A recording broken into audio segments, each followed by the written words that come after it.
कहानी का पूरा आनंद लेने के लिए कहानी के पिछले सभी भागों को ज़रूर देखें। उसका लिंक मैं आपको डिस्क्रिप्शन बॉक्स में दे दूँगी और साथ में कमेंट बॉक्स में पिन भी कर दूँगी, तो आप वहाँ से भी जाकर देख सकते हैं। करीब आधे घंटे बाद उसका फ़ोन बजा। उसने जल्दी से ब्रश रखा और हाथ साफ करते हुए कॉल रिसीव की। कॉल नमन की थी। हेलो, क्या हेलो? कॉल ने क्यों नहीं रिसीव की? खुद तो करते नहीं और जब मैंने किया तो भी नहीं रिसीव किया। देखो, ज़्यादा भाव बढ़ाने की ज़रूरत नहीं है। ओके, अब बोलोगे भी कुछ? तुम चुप करोगी तभी तो मैं बोलूँगा कुछ। बोलो। खाना बना रहा था, फ़ोन साइलेंट था, जब देखा तो किया। तुम तो अभी 1 घंटे पहले ही ऑफिस से आए होंगे ना, तो तुम क्यों? मम्मा नहीं है क्या घर पर? हैं, उन्हें फीवर था तो मैं ही कर रहा था। व्हाट? वो बीमार हैं और मैंने कॉल किया तो तुमने मुझे बताया भी नहीं। कब से है फीवर? अभी कम है क्या? कल से ही है, जांच कराई तो पता चला टाइफाइड है। अभी दवा के असर से सो रही थी तो मैं ही काम करने लग गया था। मैं आती हूँ अभी। पागल हो? इसलिए उन्होंने मना किया था मुझे भी कि तुमसे ना बताऊं, परेशान हो जाओगी। इंजॉय करो परी के साथ, यहाँ मैं हूँ, नमन ने कहा। नव्या बोली, तुम्हें भी तो प्रॉब्लम होती होगी कितनी। मुझे कुछ नहीं पता, मैं बस आ रही हूँ अभी, कॉल रखो। 9 बज रहे हैं, कैसे आओगी? अच्छा नहीं लगता यार, नमन ने उसे समझाते हुए कहा तो नव्या की आवाज़ रुक गई। वो बोली, मैं गाड़ी से आ जाऊंगी अकेले भी, या भाई छोड़ देंगे ना? नव्या, बच्चे दी को पता चला तो वो परेशान हो जाएंगी, इसलिए रोक रहा हूँ। जानता हूँ मम्मा क्या है तुम्हारे लिए, लेकिन समझने की कोशिश करो। कल सुबह आ जाना ना, नमन उसे प्यार से समझाते हुए बोला। तुमने डिनर किया? अभी नहीं, अभी तो जस्ट बनाया। अब पहले जाकर मम्मा को देखना है कि फीवर उतरा या फिर उनका खाना, उनकी मेडिसिन, उसके बाद फ्री होकर खा लूँगा।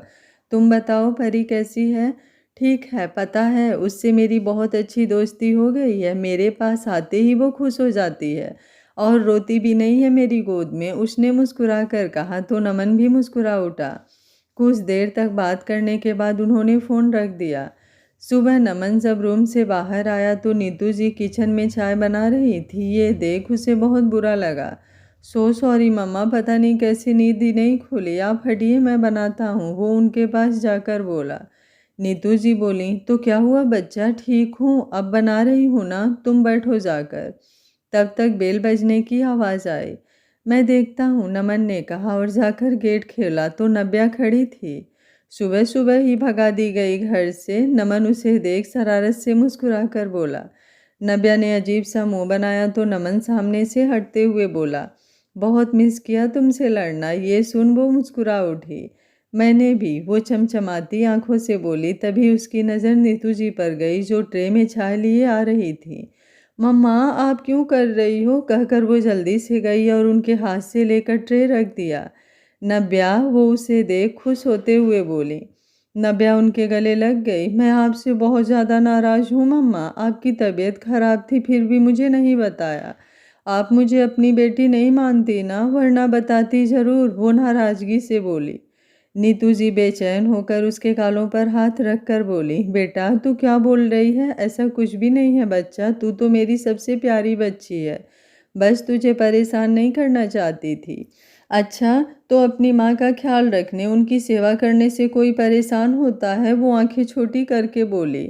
अच्छा, मेरी माँ हार गई बस, नीतू जी ने हाथ जोड़कर हंसते हुए कहा तो नमन मुस्कुरा उठा। दोनों को देख आज कितने दिन बाद उसने अपनी माँ को यूं हंसते देखा था, वरना तो बुखार की वजह से मुरझा गई थी। चलो अब चाय भी तो पी लो सब, वरना ठंडी हो जाएगी, नीतू जी ने कहा तो सबने कप उठाया और पीने लगे। आप अब रेस्ट कीजिए, मैं सारा काम कर लूँगी, वो उठते हुए बोली। सॉरी बेटे, मेरी वजह से तुम्हें आते ही, नीतू जी ने कुछ शर्मिंदगी जताते हुए कहा। आप मुझे गुस्सा मत दिलाइए मम्मा ऐसी बातें करके, और रेस्ट कीजिए। नव्या बोली और किचन में चली आई। उसने देखा सिंक में अभी भी रात के बर्तन पड़े थे। नमन वहां आते हुए बोला, तुम्हारा कॉलेज भी तो होगा ना, ये सब रहने दो, मैंने छुट्टी ली है, कर लूँगा। कॉलेज नहीं है, एग्ज़ाम स्टार्ट होने वाले हैं लास्ट सेमेस्टर के, तो बंद है, वो बोली। नमन बोला, ओ। नव्या बोली, तुम चाहो तो जा सकते हो ऑफिस, मैं हूँ यहाँ, सब संभाल लूँगी। आज नहीं, मन नहीं है, वो स्लैब से टिकते हुए बोला तो उसने सिर हिलाया और सिंक में रखे बर्तनों को धुलने के लिए आगे बढ़ी कि नमन ने उसका हाथ पकड़ लिया। वो सवालिया निगाहों से उसे देखने लगी। मैं कर लूँगा ये, तुम रहने दो, नमन आगे बढ़ते हुए बोला। मिस्टर हस्बैंड, यू नो ना, कभी कभी ना तुम बहुत ज़्यादा अच्छे लगते हो जब एक अच्छे बेटे का फ़र्ज निभाते हो, जब एक अच्छे भाई की तरह संजू भाभी का इतना ख्याल रखते हो, और तब जब मैं तुमसे इतना लड़ती हूँ, इतना परेशान करती हूँ, तब भी मुझे थोड़ी सी भी प्रॉब्लम होने पर इतना कुछ करते हो मेरे लिए। प्लीज़ इस बार मुझे भी कुछ करने दो, इस फैमिली के लिए, घर के लिए। वो अपने हाथों को पकड़े नमन के हाथ पर अपना दूसरा हाथ रखकर बोली। नब्या यार मम्मा, उसने कुछ भावुक होते हुए कहा तो वो उसके सीने से लग गई और उसकी पीठ सहलाते हुए बोली, डोंट वरी, हम दोनों मिलकर उनका अच्छे से ध्यान रखेंगे, फिर देखना वो जल्दी ही पहले सी भली चंगी हो जाएंगी। तुम क्या हो समझ ही नहीं पाता। मैं वो कुछ देर बाद उससे अलग होकर बोला तो नब्या के चेहरे पर मुस्कान आ गई। नब्या मेहरा को समझना इतना भी आसान नहीं मिस्टर हस्बैंड, वो एटीट्यूड से बोली। नब्या नमन खन्ना नॉट मेहरा, वो उसको अपनी गहरी नज़रों से देखते हुए बोला तो नब्या का दिल धड़क उठा तेजी से। नो नमन नब्या मेहरा, उसने नमन की आंखों में देखते हुए ही कहा तो वो मुस्कुरा उठा। उसने नब्या का चेहरा हाथों में भरते हुए उसके माथे पर अपने होठ रखे तो नब्या की आंखें बंद हो गई। थैंक यू, वो उसके गाल पर हाथ रखकर बोला और दूर हो गया। मैं रेडी हो जाता हूँ ऑफिस के लिए, भरोसा है मुझसे भी अच्छे से मम्मा को संभाल लोगी। नमन बोला तो नब्या ने मुस्कुराते हुए सिर हिलाया। वो अब रूम में चला गया तो नब्या बर्तन धुलने लगी। ये तुम्हारा टिफ़िन, वो नमन को देते हुए बोली। जब वो ऑफिस के लिए निकल रहा था, थैंक यू वो बोला और चला गया। वो अब नीतू जी के पास आए। मम्मा चलिए जल्दी से खाना खा लीजिए, खिचड़ी बनाई है आपके लिए, फिर मेडिसिन भी लेनी है। वो प्लेट टेबल पर रखते हुए बोली। मेरी बच्ची कितनी समझदार होती जा रही है और सारी जिम्मेदारियां भी संभालने लगी है। नीतू जी उठते हुए बोली। मैं खिलाती हूँ आज आपको, उसने कहा और अपने हाथ से उन्हें खिलाने लगी। फिर उन्हें मेडिसिन दी और उनके पास बैठकर बात करने लगी। नब्या बेटा तुम भी जाकर रेस्ट कर लो, कब से लगी हो, थक गई होगी, नीतू जी ने कुछ देर बाद कहा। मैं ठीक हूँ मम्मा, आपको अकेले छोड़कर नहीं जाने वाली मैं, नब्या बोली। मैं ठीक हूँ बच्ची, कोई ज़रूरत हुई तो बुला लूँगी बेटा, वो उसके सिर पर हाथ रखकर प्यार से बोली। पक्का ना मम्मा, वो अपना हाथ आगे बढ़ाकर बोली। पक्का, वो उसके हाथ पर हाथ रखकर बोली तो नब्या मुस्कुरा उठी और अपने रूम में आ गई। बहुत दिन बाद इस रूम में आकर उसे सुकून महसूस हो रहा था। वो आते ही पेट के बल लेट गई और एक पिलो पर चेहरा रख लिया। नमन शाम को जब घर आया तो हॉल में कोई नहीं दिखा। वो नीतू जी के रूम में आया। पहले तो वो कोई बुक लिए पढ़ रही थी। वो आकर उनका माथा छूता है तो बुखार नहीं था। ठीक हूँ मैं, इतना भी मत परेशान हुआ कर। नब्या अभी थोड़ी देर पहले डांट कर उसको भेजा है आराम करने, दिन भर सेवा में लगी थी और अब तू आते ही शुरू हो गया, वो मुस्कुराते हुए बोली। क्योंकि आपकी मेरी ज़िंदगी है। अच्छा ये बताइए कोई प्रॉब्लम तो नहीं हुई ना, अब सिर दर्द तो नहीं है ना? नमन ने कहा तो उन्होंने इनकार में सिर हिलाया। आता हूँ चेंज करके, वो बोला और अब अपने रूम में आया तो देखा नब्या बेड पर लेटी एक पिलो को हक किए सो रही थी। ये देख उसे नीतू जी की बातें याद आ जाती है कि नब्या ने आज कितना काम किया और उसका ख्याल भी रखा। नमन ने अपनी टाई ढीली करके खोल एक तरफ रखा और शर्ट के 2 बटन खोल दिया। वो अब अपने जूते निकाल बेड के साइड आया और नब्या के सिर पर हाथ फेरा। My angry bird looking so innocent, उसने झुककर उसके सिर को चूम कर कहा और उसे देखने लगा जो बहुत ही आराम से सो रही थी। नमन ने कपड़े चेंज किए, तब तक खटर पटर की आवाज़ से नब्या की भी आंख खुल गई। ओ सिट, तुम भी आ गए और मैं सो गई थी इतनी देर तक, वो उठते हुए बोली। तो क्या हुआ, नमन बेपरवाही से बोला। कुछ हुआ ही नहीं, सारे काम क्या तुम करोगे, वो आंखें तरेड़ते हुए बोली। कर लेंगे ना, और करना भी क्या है, मैं बाहर से ऑर्डर कर देता हूँ। तुम ना पागल हो गए हो? अरे अब इसमें क्या पागल, तुम्हारी हेल्प के लिए बोल रहा हूँ और तुम मुझसे ही लड़ रही हो, भलाई का तो जमाना ही नहीं रहा। ओ गधेरा, मम्मा बाहर का खाना खाएंगी, उसने दांत पीसते हुए कहा तो नमन ने एक झटके में उसकी कमर में हाथ डालकर खुद के करीब कर लिया। तुम वो उसके ऐसा करने से एकदम से घबरा उठी, उसकी सांसें तेज हो गई। उसके बिखरे बालों को कान के पीछे करते हुए वो धीरे से उसके कान में फुसफुसाया। मम्मा के लिए तो उनकी बहू है, और बेटे का क्या, कभी उस पर भी थोड़ा ध्यान दे दिया करो। इतने दिन नहीं थी सामने, कितना मिस किया, तुम्हें तो याद भी नहीं आई होगी। तो तुम ये सब क्या बोल रहे हो, वो अटकते हुए बोली। एकदम सच बोल रहा हूँ, वो अब उसकी आंखों में देखते हुए बोला। सुनो, ज़्यादा कुछ नहीं कह पाता, लेकिन बस इतना पता है, ज़रूरी हो गई हो अब मेरे लिए।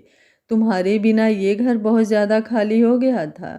इतने दिन के लिए मत जाया करो, मुझे अच्छा नहीं लगता। वो उसके कान के पास अपनी गर्म सांसें छोड़ते हुए सपाट लहजे में बोला। उसकी सांसें नव्या की गर्दन में महसूस हो रही थी, जो उसे बेचैन कर रही थी। तुम्हें काम के लिए भी परेशान होने की ज़रूरत नहीं है, कल से मेड आएगी, बोल दिया है, बस अपनी स्टडी पर फोकस करो। वो नव्या की कमर से हाथ हटाते हुए बोला। नव्या एकटक उसे देख रही थी अभी भी। व्हाट हैपेंड, वो उसे खुद को देखता पा बोला तो नव्या उसके सीने से लग गई। नव्या, नमन उसकी पीठ पर हाथ रखते हुए बोला। तुम ना बहुत अच्छे हो, कहकर उसने नमन के गाल को प्यार से अपने लबों से छू लिया तो नमन ने उसे कसकर बाहों में भर लिया। नव्या यार, मैं हमारे रिश्ते को एक मौका देना चाहता हूँ। अगर हम दोनों को ऐसा लगता है कि साथ खुशी से पूरी लाइफ बिता सकते हैं तो अच्छी बात है, वरना मैं तुम्हें बात कर नहीं रखना चाहता। तुम अपनी लाइफ में आगे बढ़ सकती हो। मैं कभी भी तुम्हारी खुशियों के आड़े नहीं आऊँगा। वो उसका चेहरा हाथों में लेकर बोला। ये क्या बोल रहे हो, मैं ऐसे कैसे तुम्हें छोड़कर, मेरा मतलब मैं मम्मा को छोड़कर इस घर से कहीं नहीं जाऊँगी। तुम मुझे भगा रहे हो ना अपनी लाइफ से और यहाँ से। वो उसकी आखिरी लाइन सुन आंखों में आंसू भरकर बोली। नहीं नव्या, बस एक फ़ैसला लेना चाहता हूँ। मुझे नहीं पता क्यों, लेकिन मुझे तुम्हारा साथ अच्छा लगने लगा है। तुम जब मेरे आसपास होती हो तो मुझे सुकून मिलता है। लेकिन बच्ची, मैं स्वार्थी नहीं बनना चाहता, इसलिए फ़ैसला तुम पर छोड़ रहा था।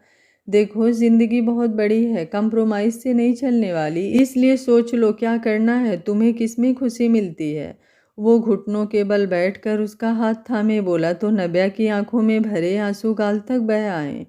तुम जब पास होती हो, सामने रहती हो तो कदम तुम्हारी ओर बढ़ने लगते हैं। डर लगने लगा है कहीं कोई गलती ना हो जाए, इसलिए बोल रहा हूँ कि इस रिश्तों को ज़िंदगी भर निभाना चाहती हो, इसमें आगे बढ़कर, दिल से मानकर या इसे छोड़कर, तुम्हारा जो भी फैसला हो मैं साथ हूँ।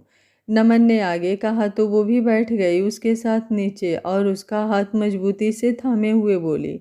मुझे बस यहाँ रहना है, ज़िंदगी भर तुमसे लड़ना है, ये मेरा घर है और मैं कहीं नहीं जाने वाली।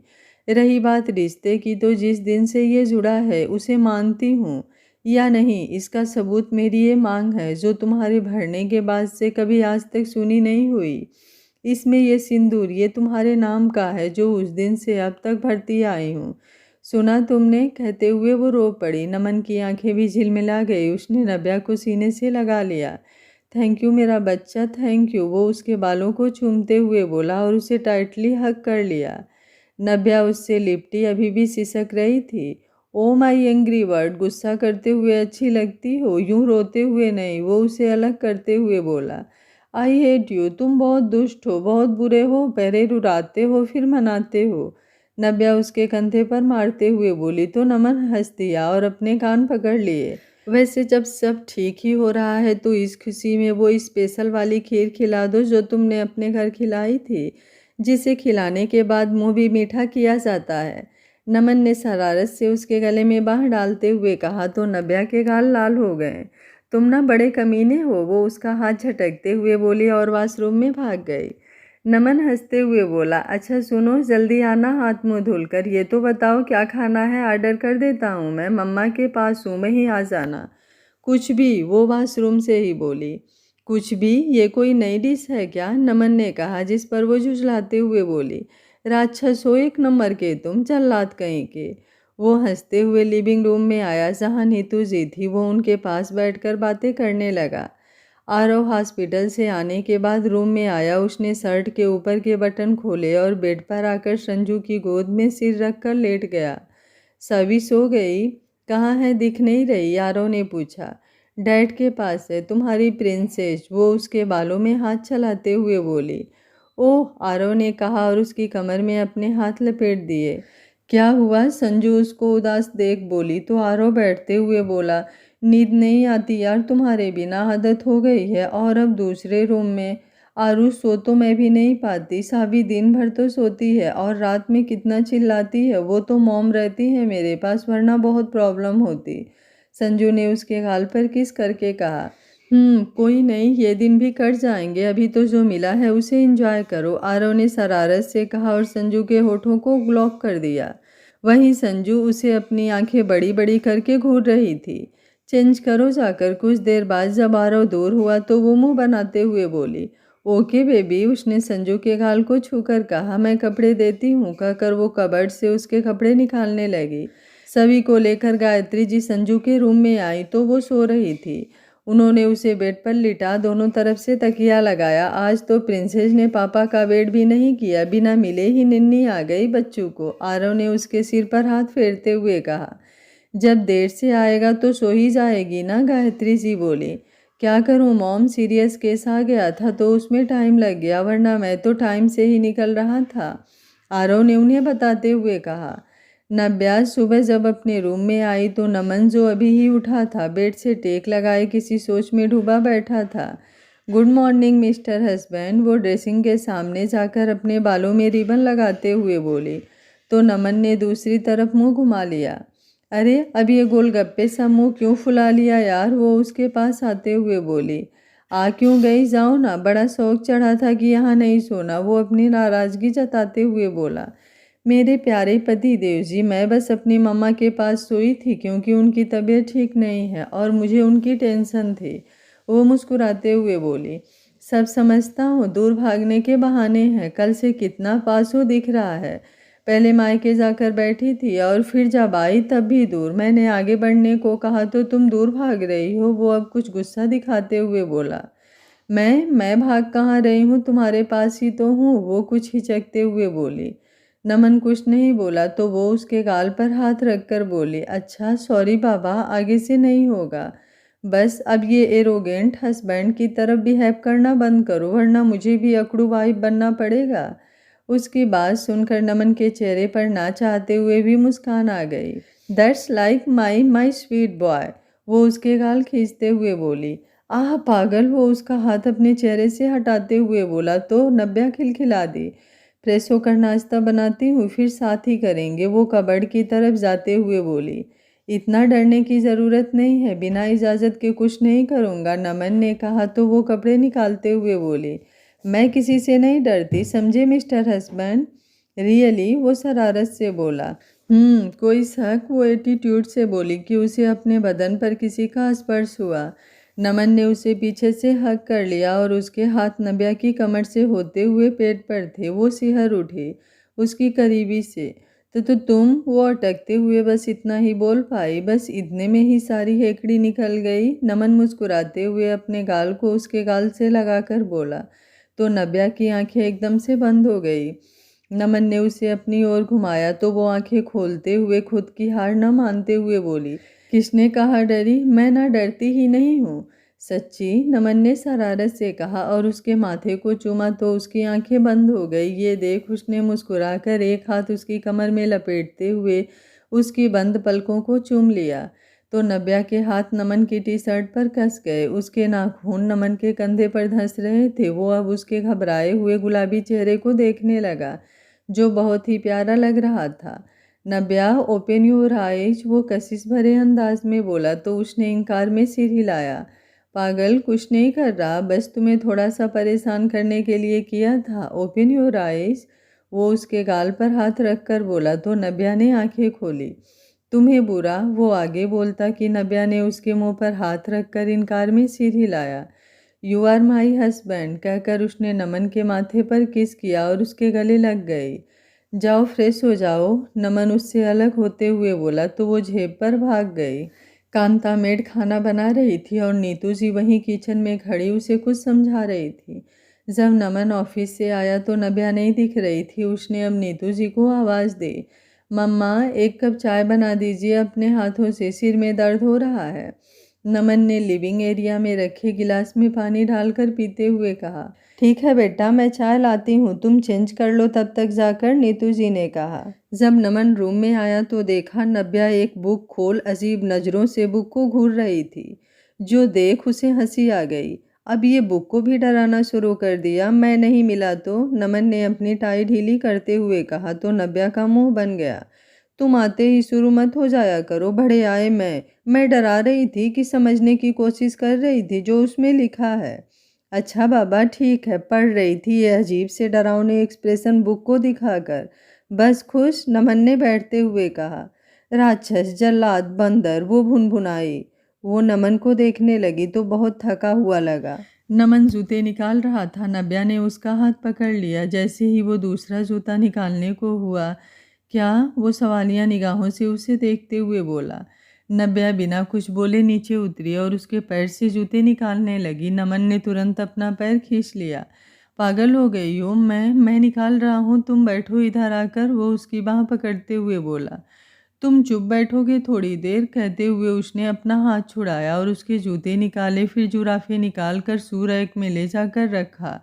वो अपने माथे को हल्के से दबाते हुए बड़े ध्यान से उसे देख रहा था। ये सब करते हुए वो अब उसके करीब आई और उसकी शर्ट के बटन खोलने को हाथ बढ़ाए तो नमन हड़बड़ाकर पीछे हो गया। शांति से बैठो ना और मुझे अपना काम करने दोगे, वो झुझलाते हुए बोली। पी रखी है क्या आज, नमन ने कुछ डाउट करते हुए कहा। नव्या ने मुंह बनाया ये सुन और उसकी शर्ट के बटन खोल दिए ऊपर के, फिर बेड पर बैठते हुए बोली। थक गए हो ज़्यादा इसलिए किया, पेन हो रहा है क्या सिर में जो दबा रहे हो? बस थोड़ा सा, नमन ने उसकी हथेली को अपने होठों से चूमते हुए कहा। लाओ मैं सिर दबा देती हूँ, नव्या बोली। रहने दो ठीक है, बस चाय पी लूँगा फिर रिलैक्स लगेगा, नमन ने उसे देखते हुए ही कहा। तुम सावर ले लो, फ्रेश फील होगा, नव्या ने कहा तो नमन ने सिर हिलाया। कांता चाय लेकर आ गई थी। अभी तो वो वॉशरूम में है, तुम रख दो यहीं, नव्या ने कहा तो वो चाय रख कर चली गई। वो नमन की टी शर्ट और लोअर कबर्ड से निकाल बाहर रखने लगी। नमन अब एक टॉवल पहने बाहर निकला, दूसरे से अपना सिर सुखाते हुए। नव्या ने उसे ऐसे देख आंखें बंद कर उसकी और टी शर्ट बढ़ाई। इसे पहन लो पहले, फिर चाय पी लो। नमन ने उसे आंखें बंद किए हुए देखा तो मुस्कुरा उठा। शर्म क्यों आ रही है, तुम्हारा ही पति हूँ, आंखें क्यों बंद है? वो टी शर्ट उसके हाथों से पकड़ते हुए बोला। बकवास मत करो और पहन लो, वो अपनी जेब छिपाने की कोशिश करते हुए बोली। नमन ने टी शर्ट एक और फेंकी और चाय उठाकर पीने लगा। बेशरम कहीं के, नव्या ने उसे देखते हुए कहा तो नमन ने हंसते हुए बोला। क्या, बिना कुछ बेशर्मी किए ही बेशरम बना दिया मुझे? ओ गॉड, वो धीरे से बोली और जाने लगी कि नमन ने उसे बाहों में भर लिया। चाय का कप एक और रखते हुए उसका ठंडा बदन जैसे ही नव्या की बॉडी में टच हुआ वो सिहर उठी।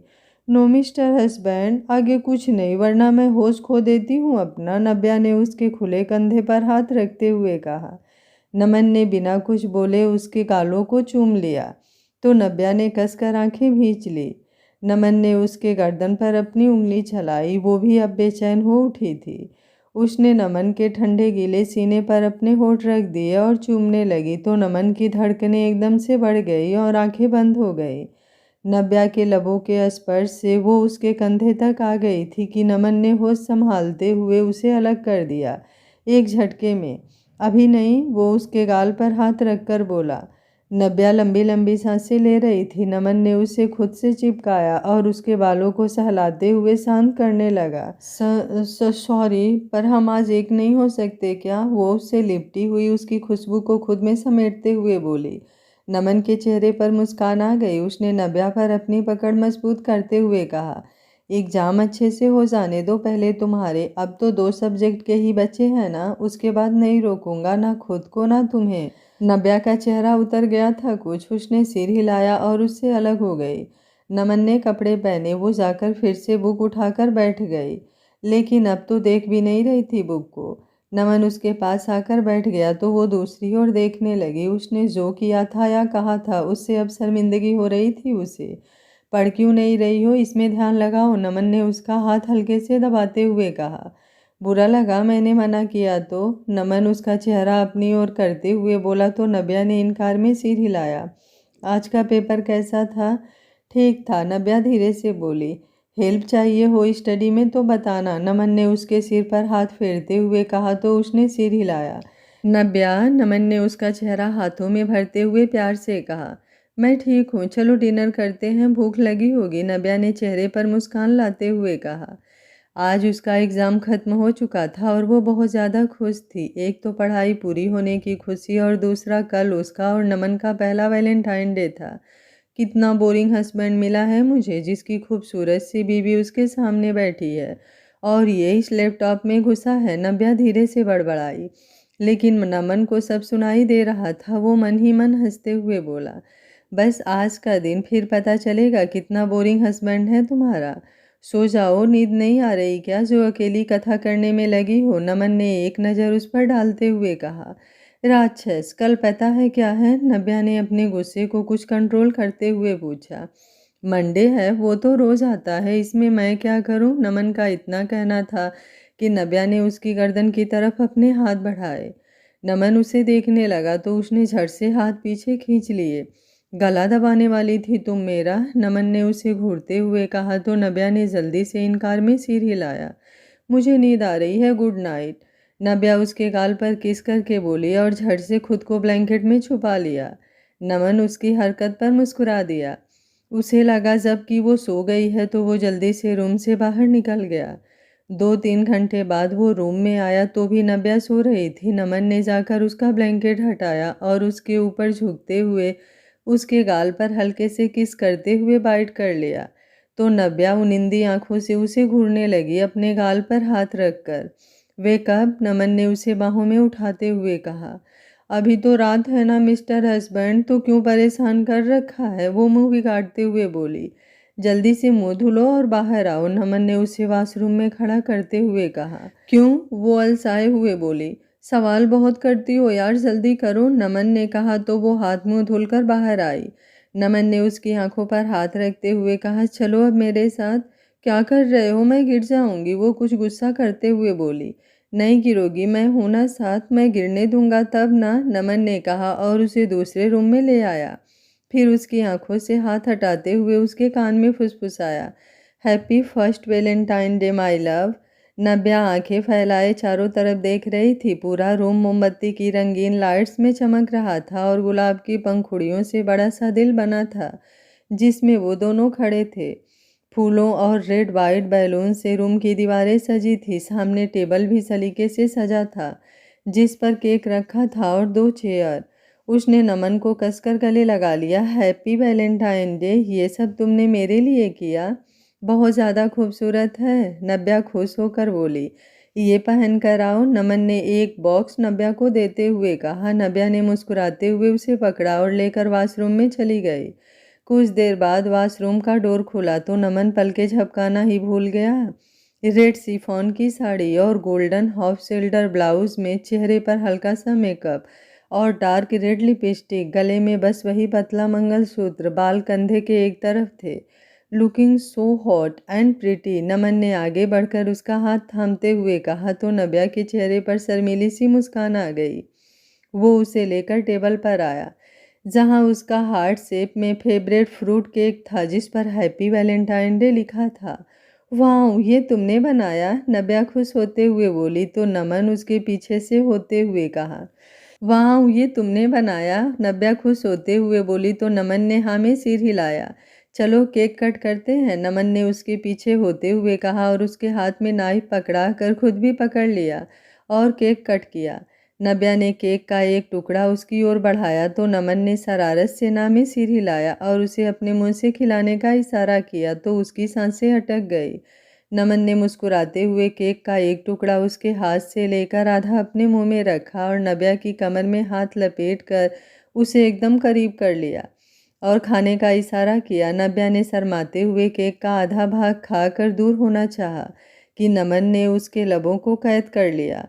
उसके मुंह हटाने से पहले ही नव्या उसे देख हैरान हो देखने लगी। नमन ने उसकी कमर पर हल्के से पिंच किया तो नव्या भी उसका साथ देने लगी। कुछ देर बाद दोनों अलग हुए। दोनों की सांसें तेज थी। नमन ने उसे गले से लगा लिया और उसकी गर्दन में चेहरा छिपा उसकी पीठ सहलाते हुए उसे नॉर्मल करने लगा। I love you mister husband, I love you, Navya ने उसके सीने से लगे हुए कहा तो नमन को जैसे विश्वास ही नहीं। उसने नव्या का चेहरा हाथों में भरकर कहा, एक बार फिर से मेरी आंखों में देखकर बोलो बेबी, आई लव यू, बहुत बहुत ज़्यादा प्यार करने लगी हूँ तुमसे, एक भी पल तुमसे अलग होकर नहीं जी पाऊंगी अब, एक भी पल नहीं, वो उसकी आंखों में खोते हुए बोली। नमन ने उसके चेहरे को जाने कितनी बार चूमा, उसकी हथेली को अपने हाथों में लेते हुए वो घुटनों के बल बैठ गया और पॉकेट से एक रिंग निकालते हुए उसकी उंगली में पहनाते हुए गाने लगा। हुआ जो तू भी मेरा, मेरा तेरा जो इकरार हुआ, तो क्यों ना मैं भी कह दूं, हुआ मुझे भी प्यार हुआ, तेरा होने लगा हूँ, खोने लगा हूँ जब से मिला हूँ। वो उठते हुए उसके गाल पर हाथ रखकर बोला तो नव्या की आंखें भर आई, वो उससे लिपट गई। ऐसा तो मन मेरा पहली भी रातों में अक्सर ही चाहत के हाँ सपने सजोता था। वो उसकी कमर में हाथ डाले, एक हाथ कंधे पर हाथ लगाकर गाने लगा और स्टेप करने लगा तो नव्या भी मुस्कुराते हुए उसके कंधे पर हाथ रख लिया। पहले भी धड़कन ये धुन कोई गाती थी, पर अब जो होता है वो पहले ना होता था। हुआ है तुझे जो भी मुझे भी इस बार हुआ, तो क्यों ना मैं भी कह दूँ, हुआ मुझे भी प्यार हुआ, तेरा होने लगा हूँ। नव्या ने अपनी दोनों बाहें उसके गर्दन में लपेट रखी थी और उसके दोनों गालों को चूम लिया। नव्या उसके सीने से लगी उसकी खुशबू से मदहोश हो रही थी। नमन ने हल्का सा उसके होठों को छू लिया। नव्या की पकड़ अपने साड़ी के पल्लू पर कस गई। नव्या शर्माते हुए उसके खुले सीने से लग गई। नमन ने उसे झटके से बाहों में उठा लिया और उसके होठों को लॉक कर दिया। नमन उसे बिस्तर पर लाकर लेटा दिया। नव्या सिमट कर पलट गई, वो भी अब बिस्तर पर आ चुका था। आज दोनों के दिल एक लय में धड़क रहे थे। नव्या के बढ़ते धड़कनों का शोर उसकी दिल का हाल बयां कर रहा था। नमन ने एक बार उसकी तरफ देखा और उसके माथे पर होठ रख कर उसे अपने आगोश में छिपा लिया।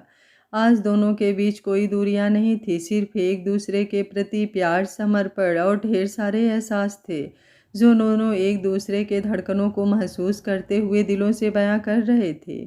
आज वो सही मायने में एक दूजे के हो चुके थे। एक दूजे में वो इस कदर खोए थे कि उन्हें दुनिया से कोई मतलब ही नहीं था। हालातों से बंधा उनका रिश्ता आज तन मन से उन्होंने अपना लिया था और एक दूसरे को समेट लिया था। सुबह के आखिरी पहर में एक दूसरे को प्यार करते हुए वो एक दूसरे की बाहों में सो गए थे। सोते समय भी दोनों के चेहरे पर मुस्कान थी जो इस बात की गवाही दे रही थी कि दोनों एक दूसरे के होकर आज पूर्ण हो चुके थे। सच ही कहा गया है, किसी भी रिश्ते में अगर सम्मान हो तो प्यार पनपते देर नहीं लगती है। लेकिन प्यार कितना भी हो, अगर एक दूसरे का सम्मान नहीं है तो वो प्यार भी धराशायी हो जाता है। इसलिए किसी भी रिश्ते की नींव विश्वास, सम्मान और एक दूसरे के प्रति समर्पण ही होता है। और यही प्रेम की पराकाष्ठा होती है जो निस्वार्थ हो, बिना छल कपट के हो। एक दिन जो हाथ नव्या के सम्मान में उठे थे, आज वही हाथ एक दूसरे के सुख दुख का सहारा बन चुके थे। नव्या और नमन से आप कितना जुड़े, ये कहानी आपको कैसी लगी? आज कहानी का लास्ट पार्ट है, तो कमेंट बॉक्स में अपनी राय भर भर कर दीजिएगा ताकि मुझे पता चल सके कि ये कहानी आप लोगों के दिलों को कितना छुई है। ऐसी प्यारी और इंटरेस्टिंग कहानियाँ देखने के लिए मेरे चैनल को सब्सक्राइब करना बिल्कुल मत भूलिएगा। मिलते हैं अगली एक और प्यारी सी कहानी के साथ। तब तक आप लोग स्वस्थ रहिए, मस्त रहिए और मेरे पीछे अपलोड की हुई कहानियों का आनंद उठाते रहिए। Thank you for watching.